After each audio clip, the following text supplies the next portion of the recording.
नमस्कार। शब्द साची विंध्य के समाचार बुलेटिन में आपका स्वागत है। आपके साथ मैं हूं सुषमा। शुरुआत करते हैं हेडलाइन से।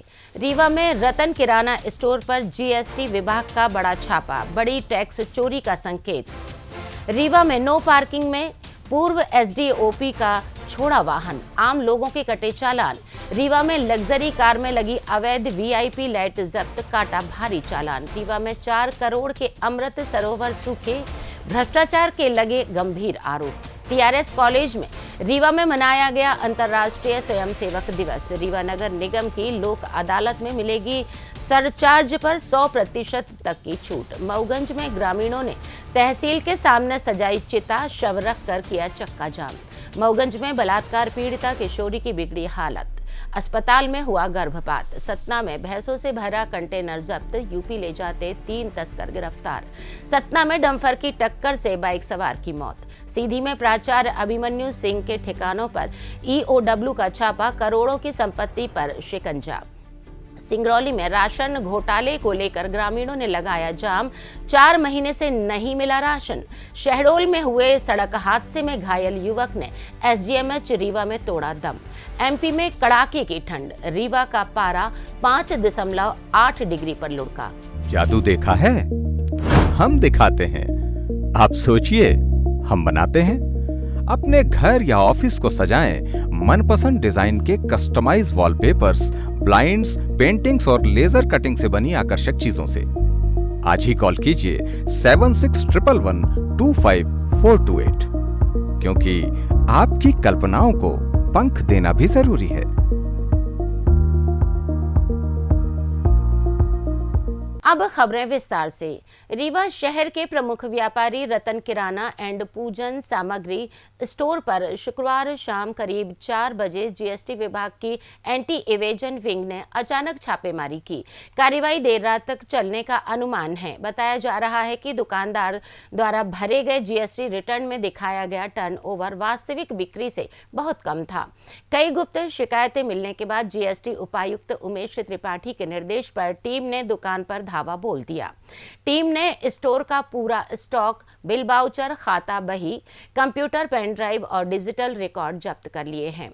प्रारंभिक जांच में बड़ी टैक्स चोरी के संकेत मिले हैं। अभी तक दुकान मालिक ने कोई राशि सरेंडर नहीं की है। अधिकारियों ने बताया है कि जब्त दस्तावेजों और स्टॉक के सत्यापन के बाद ही कर चोरी की सटीक राशि का आकलन होगा। इसके बाद नोटिस जारी कर मूल कर, ब्याज और भारी जुर्माने की वसूली की जाएगी। शहर के व्यापारी वर्ग में इस बड़ी कार्यवाही से हड़कंप मच गया है। कई व्यापारी अपने रिकॉर्ड दुरुस्त करने में जुट गए हैं। रीवा शहर के सबसे व्यस्ततम शिल्पी प्लाजा क्षेत्र में शुक्रवार को यातायात पुलिस ने नो पार्किंग जोन में खड़े वाहनों के खिलाफ अभियान चलाया। कई वाहनों के पहिए लॉक किए गए और चालान काटे गए, लेकिन एक रिटायर्ड पुलिस अधिकारी के वाहन को विशेष सुविधा देकर छोड़ दिया गया, जिससे पुलिस पर पक्षपात के गंभीर आरोप लगे हैं।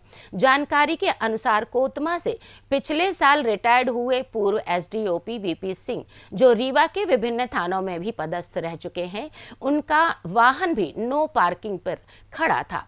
पहले उनके वाहन का पहिया भी लॉक कर दिया गया था। इसके बाद वे मौके पर करीब आधे घंटे तक खड़े रहे और अपने पूर्व अधीनस्थ को फोन किया। फोन के कुछ देर बाद ही थाना प्रभारी मौके पर पहुंची और रिटायर्ड एसडीओपी का वाहन अनलॉक करवाकर बिना चालान काटे ही रवाना कर दिया। इसी दौरान आम नागरिकों के वाहनों पर लगातार चालान काटे जाते रहे और पहिए लॉक किए जाते रहे। इस दोहरे मापदंड से लोगों में भारी रोष है।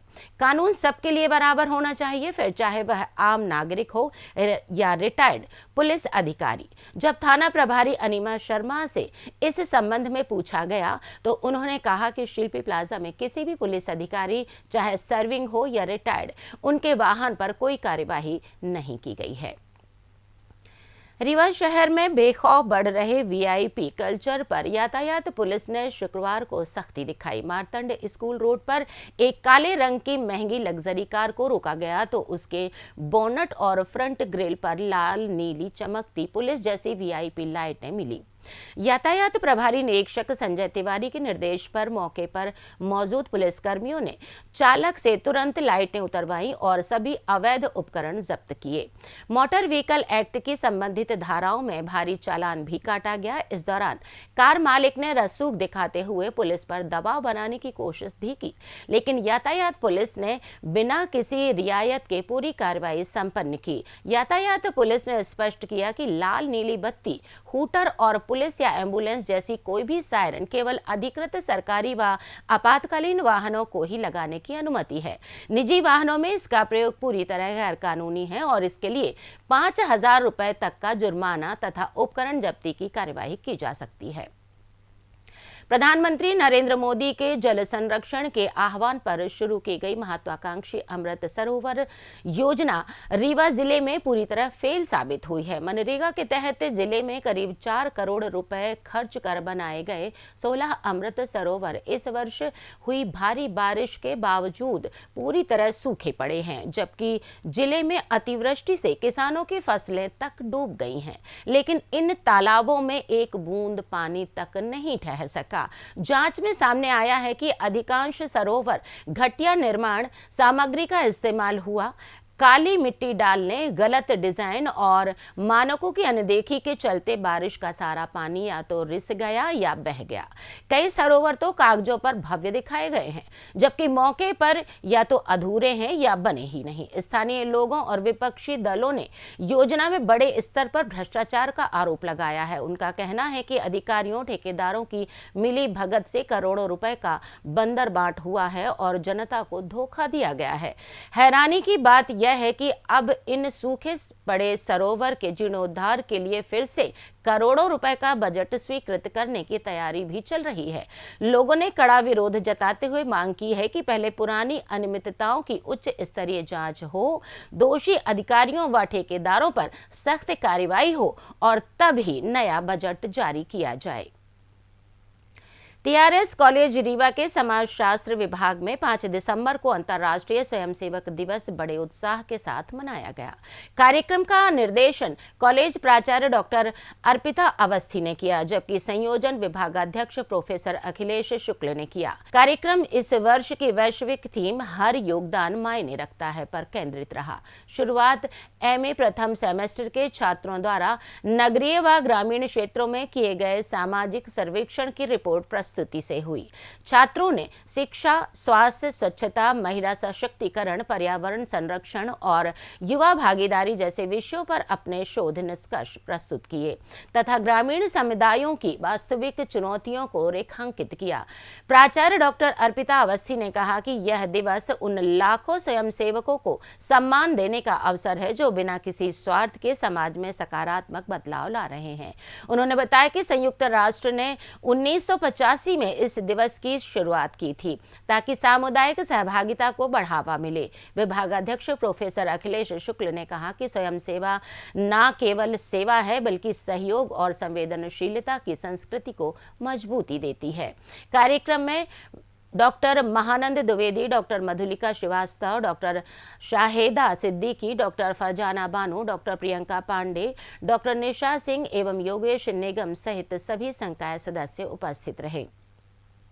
नगर निगम रीवा ने शहर के हजारों संपत्ति करदाताओं और जल उपभोक्ताओं को बड़ी राहत देने का फैसला किया है। आगामी नेशनल लोक अदालत में बकाया करों व प्रभारों से सरचार्ज पर 25% से लेकर 100% तक भारी छूट दी जाएगी।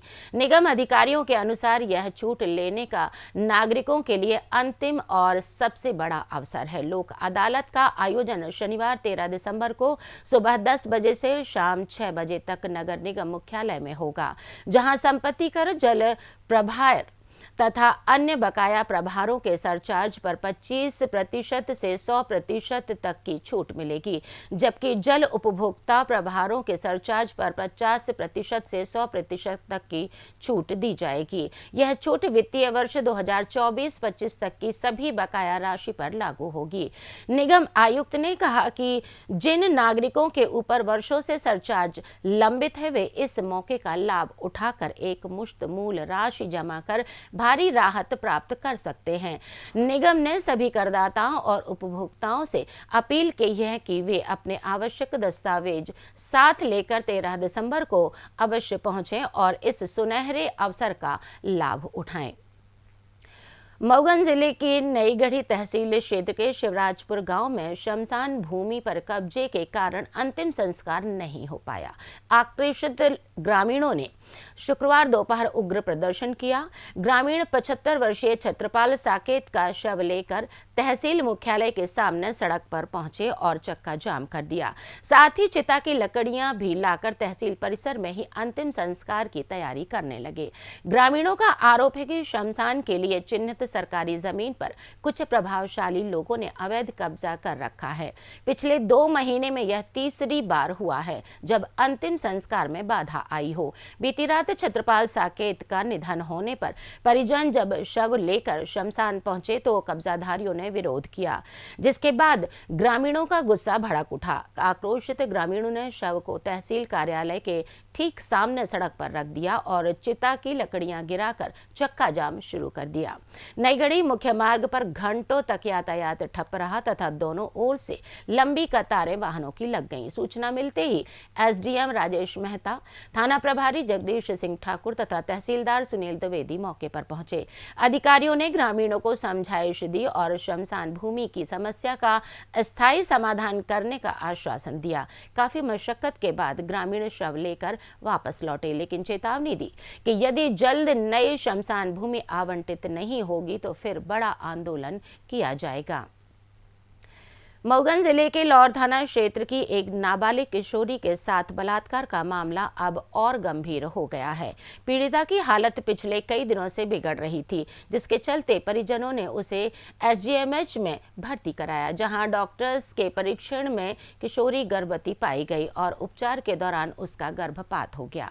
अस्पताल प्रबंधन ने तत्काल इस घटना की सूचना पुलिस को दे दी, जिसके बाद लौर थाना पुलिस ने पीड़िता के बयान दर्ज कर मामले की जांच शुरू कर दी है। जानकारी के अनुसार किशोरी के साथ बलात्कार की घटना कुछ समय पहले हुई थी, लेकिन परिजनों को उसकी गर्भवती होने की कोई भनक तक नहीं लगी थी।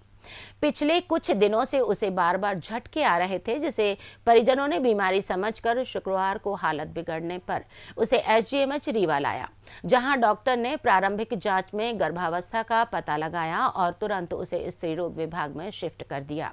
उपचार के दौरान ही गर्भपात हो गया, जिससे किशोरी की स्थिति और भी नाजुक हो गई। अवैध पशु तस्करी पर सतना पुलिस ने बड़ी कार्रवाई करते हुए जबलपुर से उत्तर प्रदेश ले जा रहे 26 भैंस व पड़वों से भरे एक कंटेनर ट्रक को गुरुवार देर रात पकड़ा। मवेशियों की कीमत करीब 7 लाख और ट्रक की कीमत तकरीबन 10 लाख रुपए आंकी जा रही है। पुलिस ने 3 आरोपियों को मौके से गिरफ्तार कर लिया है। मुखबिर की सूचना पर पुलिस ने बगदरा घाटी पर नाकाबंदी की, जहां रात करीब 12 बजे मझगवां की ओर से आ रहे कंटेनर को रोका।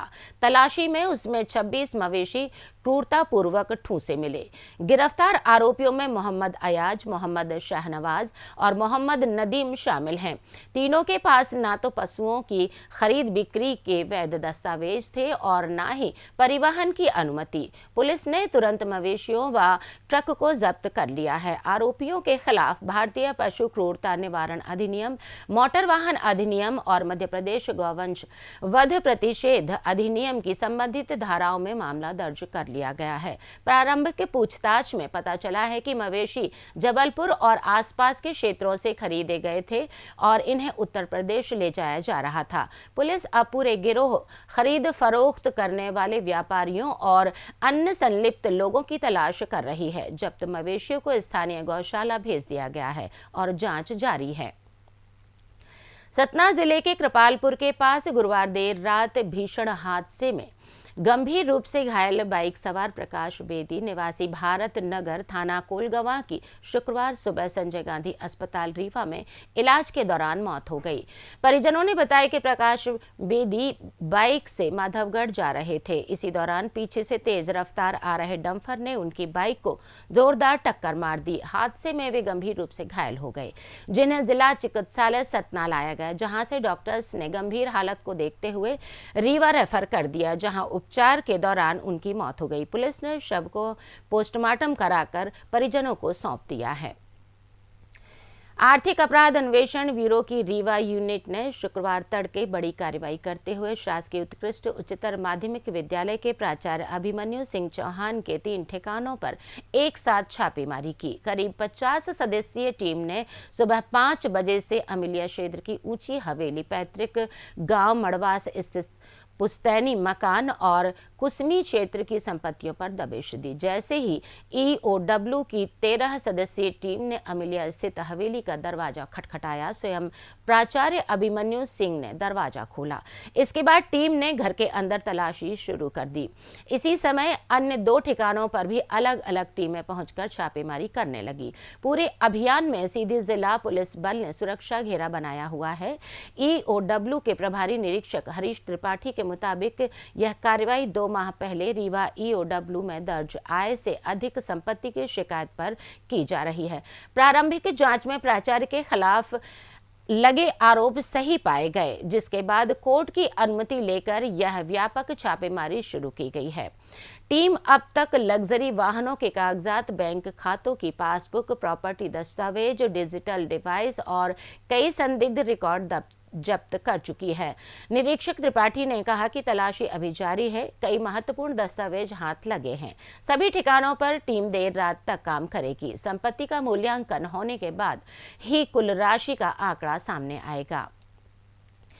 सिंगरौली जिला नौगढ़ क्षेत्र में उचित मूल्य दुकान पर राशन नहीं देने के आरोप लगाते हुए शुक्रवार दोपहर सैकड़ों ग्रामीणों ने बेढ़न पर सोना मुख्य मार्ग पर चक्का जाम कर जोरदार प्रदर्शन किया। ग्रामीणों का कहना है कि कोटेदार ब्रजेश कुमार साह पिछले 4 महीनों से उन्हें राशन नहीं दे रहा है, बल्कि बायोमेट्रिक से अंगूठा लगवाकर पोर्टल पर राशन जारी दिखा देते हैं।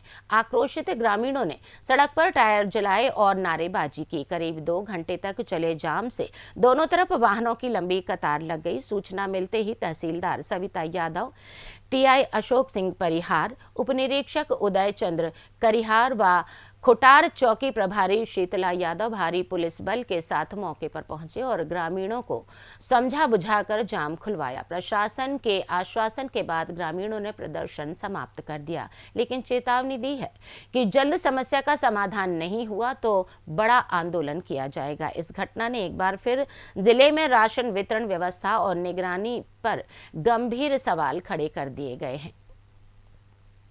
शहडोल जिले के अजगरहा बाणसागर निवासी 23 वर्षीय युवक प्रिंस यादव की सड़क हादसे में इलाज के दौरान संजय गांधी चिकित्सालय रीवा में शुक्रवार को मौत हो गई। परिजनों के अनुसार प्रिंस गुरुवार देर रात अपनी बाइक से घर लौट रहा था।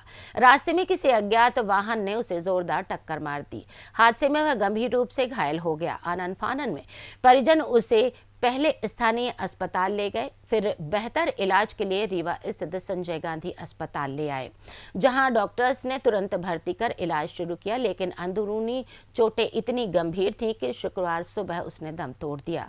पुलिस ने शव को पोस्टमार्टम के लिए भेज दिया है तथा अज्ञात वाहन और चालक के खिलाफ मर्ग कायम कर जांच शुरू कर दी है। मौसम की बात करें तो दिसंबर शुरू होते ही मध्य प्रदेश में सर्दी ने अपना तीखा तेवर दिखाना शुरू कर दिया है। शुक्रवार को रीवा में न्यूनतम तापमान लुढ़ककर 5.8 डिग्री सेल्सियस तक पहुंच गया, जो इस मौसम का अब तक का सबसे कम तापमान है और सामान्य से करीब 6 डिग्री कम है। दिन में भी धूप कमजोर होने से ठंडक बनी रही। अधिकतम तापमान महज 24 डिग्री दर्ज किया गया, जो सामान्य से 2 डिग्री कम है। सुबह शाम घना कोहरा छाने और तेज ठंडी हवा चलने से लोग ठिठुरते नजर आए। कलेक्ट्रेट परिसर में तो कर्मचारी काम छोड़कर लॉन में धूप सेकने को मजबूर हो गए। मौसम विभाग के अनुसार अगले 3-4 दिनों में तापमान में और 3-4 डिग्री की गिरावट हो सकती है। रात का पारा 4 डिग्री तक भी जा सकता है। विभाग ने लोगों से अपील की है कि खासकर बच्चे, बुजुर्ग और बीमार व्यक्ति सुबह शाम घर से बाहर निकलते समय पूरी तरह गर्म कपड़े से खुद को ढक लें। इसके अलावा हीटर का सुरक्षित इस्तेमाल करें और ठंड जनित बीमारियों से बचाव के सभी उपाय अपनाएं। रीवा सहित पूरे विंध्य क्षेत्र में अगले कुछ दिनों कड़ाके की ठंड पड़ने के आसार हैं। इसी के साथ ये समाचार बुलेटिन समाप्त हुआ। कल फिर मिलेंगे नई खबरों के साथ। जुड़े रहिए शब्दसाची विंध्य से, और विंध्य से जुड़ी तमाम खबरों के लिए हमारे चैनल को सब्सक्राइब जरूर कीजिए। अपने आसपास की खबरें हम तक पहुंचाने के लिए स्क्रीन पर दिए गए नंबर पर आप संपर्क भी कर सकते हैं। नमस्कार।